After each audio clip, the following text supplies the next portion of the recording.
2026年鐘錶界炒王正式誕生，佢唔係勞力士，唔係 PP， 亦都唔係 FP Jones，而係大家都未必估到嘅一隻 Swatch 嘅膠錶。究竟呢隻膠錶有咩個人之處，可以令到佢一出嚟就炒高幾十倍，成為年度炒王？而究竟 Swatch 又可唔可以憑住呢隻錶一洗之前嘅頹風，喺2026下半年做翻出好戲呢？今集就會同大家一齊研究下。歡迎再一次翻到嚟逆時 Allowers。今集想同大家講嘅呢一隻膠錶就係 Swatch 喺7月份推出嘅 Moon Swatch Mission to the Moon 1969，目的係用嚟紀念阿波羅11號登月嘅歷史時刻。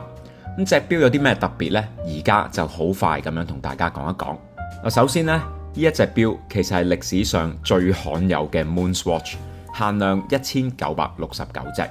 雖然呢2000隻呢唔係真係感覺好限量，不過呢對比起之前出過嘅所有 Moon Swatch 呢，佢嘅量一定就係最少。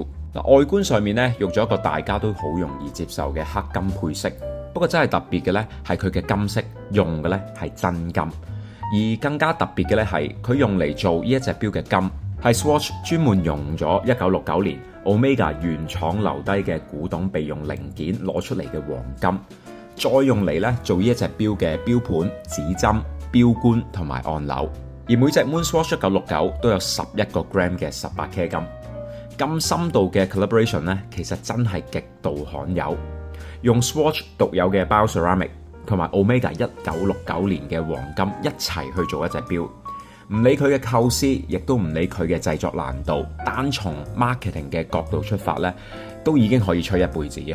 而喺講呢一隻錶更加瘋狂嘅嘢之前呢，容許喺度咧賣個好快嘅廣告。嗱，過去咧一路都有唔少嘅錶友問我哋同一個問題，就係問如果手錶嘅維修同埋抹油喺邊度做比較好。今次咧就想同各位錶友咧介紹一間價格透明、師傅嘅資歷同埋經驗豐富嘅手錶維修中心 RG Watch Repair Centre。如果觀眾喺鐘錶維修、保養甚至係翻新打磨方面咧有啲乜嘢奇難雜症嘅話咧，可以直接 WhatsApp 或者打電話俾佢哋，佢哋嘅客服咧會好有耐心咁樣聽下你嘅情況，了解你嘅實際需要。佢哋嘅維修中心嘅地點咧就係尖沙咀。今次咧我哋亦都為各位觀眾爭取咗一個優惠，由出片起嘅1個月內用我哋嘅優惠碼 Followers 就可以有10% 嘅 discount。詳情咧可以去資訊欄嗰度咧睇翻。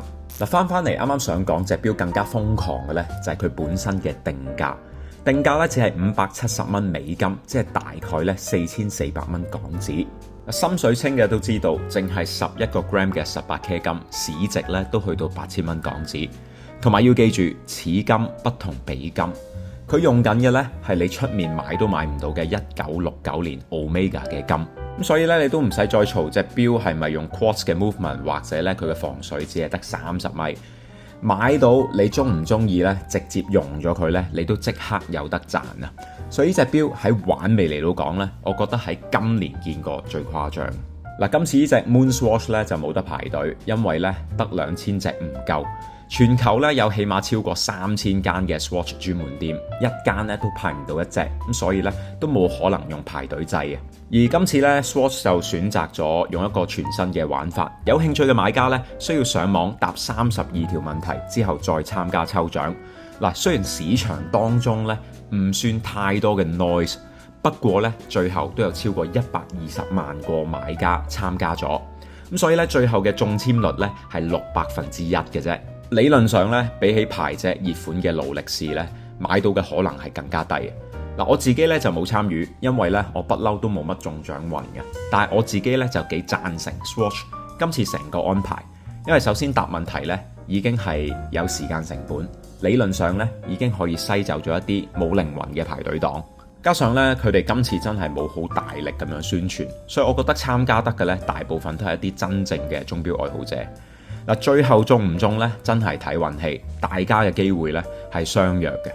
咁過去幾日呢，喺 social media 嗰度呢已經見到好多錶友呢話收到呢個結果，大部分嘅錶友呢都慘叫話抽唔到。不過呢，喺二手市場當中呢，已經有中籤嘅人呢放咗上網。咁第一隻呢應該係放咗喺澳洲嘅 eBay， 叫價10幾萬。咁之後呢，喺香港嘅 Carousell 呢亦都見到有人放呢，大概係港幣10萬啊。即係20幾倍嘅價錢，咁以倍數計呢，當然係十分誇張。印象當中咧，今年所有嘅新錶咧，應該都未見過咁樣嘅日價。咁但係而家嘅情況會唔會係有價冇市呢？嗱，我嘅睇法係，其實做呢一隻錶嘅成本咧，起碼都去到9000蚊港紙啊！嗱，當然你可以話咧，1969年嘅金價咧冇而家咁貴，不過咧佢確實而家就係值咁多錢。咁如果按市場一般大牌子嘅做法，做錶嘅成本大概係定價25% 嘅話咧，呢隻錶比較合理嘅定價咧，應該係大概35000蚊港紙左右。咁佢而家去到10萬蚊，即係大概炒貴3倍，係咪好過分呢？我嘅答案係又唔算好誇張嘅。不過咧，我就一定唔會用呢個價錢去買。但係同一時間咧，又好難否定呢一隻錶有嘅潛在收藏價值。今次呢隻錶咧，我覺得咧係為 Swatch 咧真係做翻一出好戲。以一個 collaboration 嚟到計咧，我覺得佢真係做到極致。嗱，當然啦，呢個叫好又叫座嘅 project 咧，對 Swatch 嘅財政影響好有限，因為成個 project 咧賣晒都唔夠1000萬港紙。睇翻佢哋上半年嘅表現，即使係 launch 咗同 AP crossover 嗰隻 Royal Pop 咧，佢哋嘅 operating profit 咧對比起25年都跌咗超過20%，亦都令到佢哋嘅股價咧對比起5月份咧，其實都有一個幾明顯嘅變化。咁下半年佢哋有冇機會可以扭轉呢個局面呢？我自己覺得佢哋係有條件嘅。嗱，呢隻 Moon Swatch 1969咧，對於我嚟到講咧，其實係一個好大嘅驚喜。而對於 Swatch 嚟到講，可能係一個測試。之前都有講過，其實而家咧嗰隻 Royal Pop 咧，都係仍然有好多人想要，只不過咧係對之前排隊或者新聞上面見到嗰種混亂嘅畫面咧，感覺到好煩厭啊！如果 Swatch 願意咧考慮轉制度咧，可以做 online sale 嘅話咧，我相信下半年佢嘅銷售咧應該會有一個幾明顯嘅變化。加上咧佢哋上半年嘅 report 都有提到，佢哋咧冇減低產能同埋裁減人手，可能咧呢啲亦都係佢哋一早嘅部署。唔知大家點睇今次一隻 Moon Swatch Mission to the Moon 1969呢？想問大家兩個問題：第一，如果係你嘅話，你願意出幾多錢去買呢？第二就係如果嗰隻 Royal Pop 願意轉做 online sale 嘅話呢，你而家又會唔會買翻隻呢？希望你哋可以留言話翻俾我同埋各位觀眾聽。到節目嘅最後咧，又到咗好重要嘅回應觀眾環節。上一集咧，我哋介紹咗好多人覺得同 RM 好似嘅牌子 Beyond Shade。咁介紹完之後咧，就有唔少觀眾咧都有分享佢哋嘅想法，就好似 Harry Love 9105咁樣。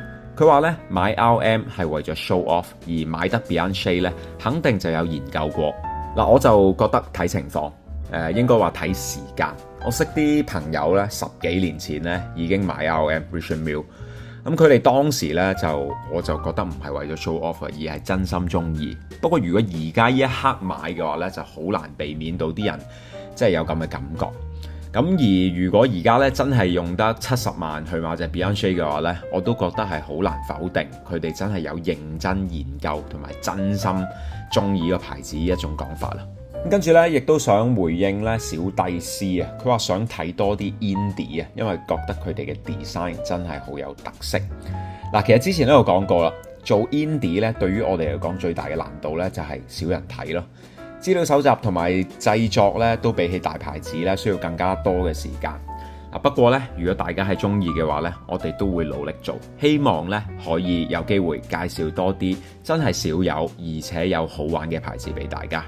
今集嘅回應咧就嚟到呢一度，同以前一樣，如果你哋想支持我哋嘅話咧，可以加入成為我哋嘅會員。咁嚟緊9月份同埋10月份咧，都有啲 exclusive 嘅牌子 event 咧，我哋都會優先邀請我哋嘅會員參加。希望咧到時可以喺嗰度見到大家。咁如果各位觀眾咧係中意呢條片嘅話，希望大家會 like、share 同埋 subscribe。提提你哋，你睇緊嘅係逆時 Allowers。